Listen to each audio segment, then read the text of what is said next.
Modular kitchen बनवाने के लिए सबसे बड़ी प्रॉब्लम है ये चूज करना कि उसमें चैनल कौन सा लगाएं जिसके ऊपर दराज चलती है। मॉड्यूलर किचन का सबसे इंपॉर्टेंट पार्ट है दराज का चैनल। दराज का चैनल कौन सा लगाएं, कैसी उसकी चॉइस रखें जिससे कि वो कभी खराब ना हो, ये चॉइस करना ही सबसे मुश्किल काम है। नमस्कार दोस्तों, मैं हूं जसप्रीत, स्वागत करता हूं आपका आपके चैनल हार्डवेयर जंक्शन पर।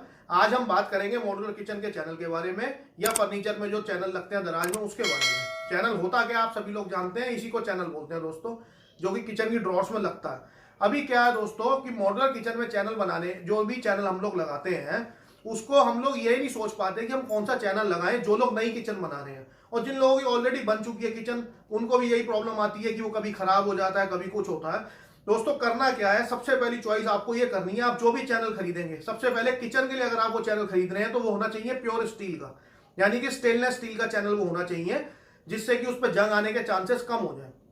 दूसरी चीज का ध्यान आपको ये करना है कि जो चैनल का गेज है, चैनल किसी भी कंपनी का हो, किसी भी जगह से आपने खरीदा हो, आपको ध्यान ये करना है कि चैनल का जो ये वाला गेज है, ये टेलीस्कोपिक होता है। बेसिकली टेलीस्कोपिक इसलिए क्योंकि खिंच के बाहर आ जाता है, इसलिए इसको टेलीस्कोपिक चैनल बोलते हैं। तो ये वाला जो दोस्तों इसका गेज है, ये गेज यानी कि इसकी जो ग्रिप है बनी हुई, ये ग्रिप भारी होनी चाहिए। ये गेज अगर हैवी होगा तो चैनल खराब होने के चांसेस इस वजह से भी कम हो जाएंगे। दूसरी चीज क्या है कि जो दराज है, जिस दराज में आपने चैनल लगाना है, यानी कि किचन की बास्केट भी हो सकती है, वो किचन में लकड़ी की दराज भी हो सकती है। तो जो आपकी दराज है, दराज की चौड़ाई पीछे से और दराज के आगे से दोनों तरफ से बिल्कुल साइज में बिल्कुल बराबर होनी चाहिए, उसमें बिल्कुल भी डिफरेंस नहीं होना चाहिए।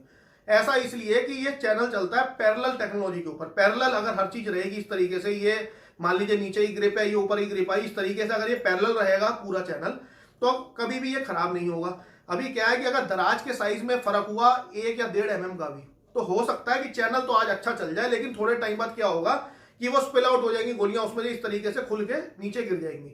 तो उस कंडीशन में चैनल खराब हो जाता है। बेसिकली यही खराबी आती है। दूसरी खराबी आती है जंग लगने की। तो पहले हम डिस्कस करेंगे कि ये वाली खराबी को हम कैसे इसको ठीक रख सकते हैं कि ये खराबी ना है। तो सबसे पहली चॉइस तो ये करनी है कि चैनल का ये वाला गेज जो है नीचे वाला, यानी कि ये वाली सबसे नीचे वाली आउटर ग्रिप है, ये भारी होनी चाहिए। दूसरी चीज का हम ध्यान इसमें ये करेंगे दोस्तों कि जो चैनल है आपका स्टील का होना चाहिए, जंग वाली बात हो गई। दूसरी चीज का हम ध्यान इसमें ये करेंगे दोस्तों कि जब आप चैनल लगाएंगे तो दराज की जो थिकनेस है वो, मतलब सॉरी, दराज की जो विड्थ है वो पीछे से और आगे से बिल्कुल बराबर होनी चाहिए। सेम यही कंडीशन लागू होती है दराज जिस चीज के अंदर फिट हो रही है। अगर आपका एल्युमिनियम का स्ट्रक्चर है तो, अगर आपका लकड़ी का कारकास बना हुआ है तो, अगर आपने फ्रेम बनाया लकड़ी का वुडन फ्रेम है तो, उस तीन सभी कंडीशंस में किसी भी तरीके की कंडीशन होगी तो उसके कारकास की जो चौड़ाई है अंदर से और आगे से, गहराई वाली तरफ से और बाहर वाली तरफ से बिल्कुल बराबर होनी चाहिए। 1-1 mm का हिसाब बिल्कुल ठीक बैठना चाहिए दराज में भी और उसके फ्रेम में भी। अगर ये दोनों चीजें सही होंगी तो चैनल एक बार को आप अगर हल्का भी लगा लेंगे तब भी वो पैरेलल होने की वजह से ऐसा चांस ही नहीं बनेगा कि वो नीचे से हाथ खुले, मतलब उसकी पत्ती नीचे से खुले और गोली गिर जाए नीचे, तो वो चांस खत्म हो जाएगा चैनल खराब होने का। फिर आपको दूसरी चीज ध्यान ये करनी है दोस्तों, चैनल किसी भी कंपनी का हो उससे कोई फर्क नहीं पड़ेगा। फर्क इस चीज से पड़ेगा कि उसका गेज कैसा है और उसको आपने लगाया किस दराज में है। तीसरा फर्क है कि वो स्टील का, अगर किचन में लगा रहे हैं तो वो स्टील का होना चाहिए। स्टील का चैनल होने से क्या है कि खराब होने के चांसेस और ज्यादा कम हो जाएंगे। अभी क्या है दोस्तों, जो स्टील के चैनल्स हैं, स्टील के चैनल में होता क्या है कि आपको, जैसे कि जब आप यूज करते हैं तो उसमें नमक या पानी, खासतौर से लोहे में तो ऐसा होता ही है, लेकिन स्टील जो धातु है वो भी लोहे से ही बनता है। तो नमक और जो पानी है इसका ध्यान रखना है कि नमक और पानी एक साथ चैनल के अंदर ना गिरे। अगर वो गिरेगा तो वो कोरोजन पैदा करेगा, जिससे कि चैनल की गोलियों में जंग लग जाएगा और वो खराब हो जाएगा। स्टील में भी दोस्तों जंग लगने के चांसेस रहते हैं, क्योंकि स्टील भी लोहे से ही बनता है। तो उसमें जो कार्बन की परसेंटेज है वो डिपेंड करती है स्टील की ग्रेड को। तो इसका मतलब ये नहीं है कि वो स्टील नहीं है कि अगर उसमें हल्का फुल्का जंग लग रहा है। आपको ध्यान क्या रखना है कि पानी ना जाए उसके अंदर, धूल मिट्टी ना जाए, और स्पेशली पानी के साथ नमक ना जाए, क्योंकि पानी के साथ नमक एक तेजाब टाइप का सॉल्वेंट सा बन जाता है, जिस वजह से कोरोजन एकदम लग जाता है। तो आपको 3 चीजों का ध्यान करना है दोस्तों, चैनल स्टील का होना चाहिए, उसके नीचे का गेज भारी होना चाहिए, दराज की चौड़ाई अंदर बाहर और फ्रेम की चौड़ाई अंदर बाहर से बिल्कुल सिमिलर होनी चाहिए। इन 3 चीजों का ध्यान रख के आप चैनल, आपका किचन का खराब होने के चांसेस बहुत कम हो जाएंगे। फिर आपको ध्यान इस चीज का करना है दोस्तों, जैसे कि कुछ लोग चाहते हैं कि हम soft close channel, soft close channel में क्या होता है दोस्तों, चैनल तो इसी तरीके का रहता है, लेकिन यहाँ पीछे की ओर लगभग 2.5-3 इंच की एक डिवाइस लगी हुई होती है प्लास्टिक की, उसमें स्प्रिंग लगे हुए होते हैं। तो जब आप चैनल को बंद करते हो दराज को, तो यहाँ से वो लगभग 2 इंच एंड से अपने आप खिंचती हुई अंदर सॉफ्ट होकर बंद हो जाती है।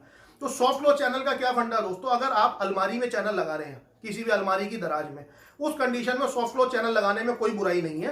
किचन में मैं आपको रिकमेंड इसलिए नहीं करूंगा क्योंकि स्टील के सॉफ्ट क्लोज वाले चैनल एक तो आते कम है, और जो आते हैं उन चैनल्स में प्रॉब्लम क्या है, जो स्प्रिंग होता है पीछे, जो डिवाइस जो पीछे लगी है मैंने आपको सॉफ्ट क्लोज वाली बताई है, उसका स्प्रिंग जो है वो लोहे का ही होता है, उसमें जंग आने के चांसेस हमेशा बने रहते हैं, जो कि खराब होने के चांसेस एक तो उसके ज्यादा होते हैं, क्योंकि वो मैकेनिज्म है। किसी भी चीज में अगर बहुत सारे हम चीजें ऐड करते चले जाएंगे तो उस कंडीशन में खराब होने के चांसेस बढ़ जाते हैं, तो वो स्प्रिंग जंग खा के भी खराब जल्दी हो सकता है एज कंपेयर टू चैनल। फिर मैकेनिज्म एक बेवजह का ऐड हो गया एक्स्ट्रा उसके अंदर, तो वो अलमारी में तो सक्सेसफुल है लेकिन किचन में सक्सेसफुल नहीं है, क्योंकि किचन में पानी, धूल मिट्टी और यूज जो है बास्केट का यूज नॉर्मल अलमारी से बहुत ज्यादा होता है। तो दोस्तों ये सब बातें हो गई कि किचन में चैनल लगाते हो आपको ध्यान कर रखना है।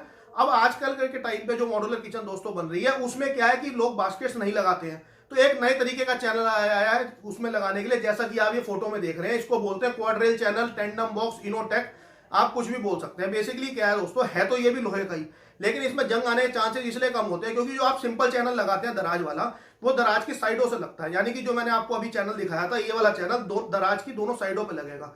लेकिन अगर आप क्वाड्रेल लगाएंगे, जो आपको मैंने अभी फोटो दिखाया था, अगर आप क्वाड्रेल लगाएंगे तो वो दराज के नीचे से लगता है, यानी कि दराज इसके ऊपर चलती है, तो इसकी वेट बियरिंग कैपेसिटी, यानी कि क्वाड्रेल की weight bearing capacity normal telescopic channel जो मैंने आपको दिखाया उससे काफी ज्यादा होती है।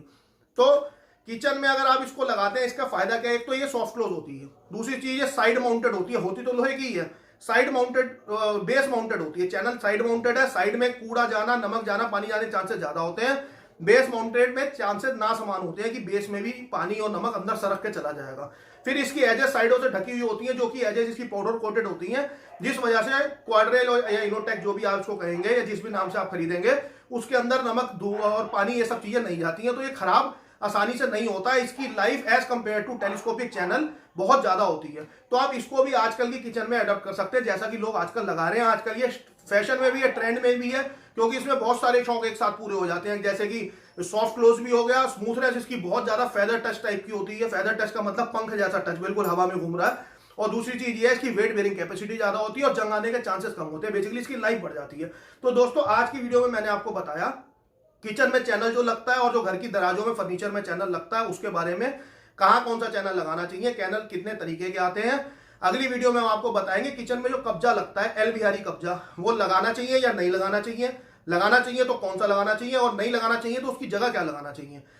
अगली वीडियो के लिए बने रहिए हमारे साथ। आज की वीडियो अगर आपको वाकई में अच्छी लगी हो, आप इसको प्लीज शेयर कीजिए, मेरे चैनल को सब्सक्राइब कीजिए, सब्सक्राइब कर चुके हैं नोटिफिकेशन के लिए बेल आइकन को जरूर प्रेस कीजिए। मिलते हैं दोस्तों जल्दी नई वीडियो के साथ। आज की वीडियो में केवल इतना ही। मैं हूं जसप्रीत, आपका दोस्त। नमस्कार।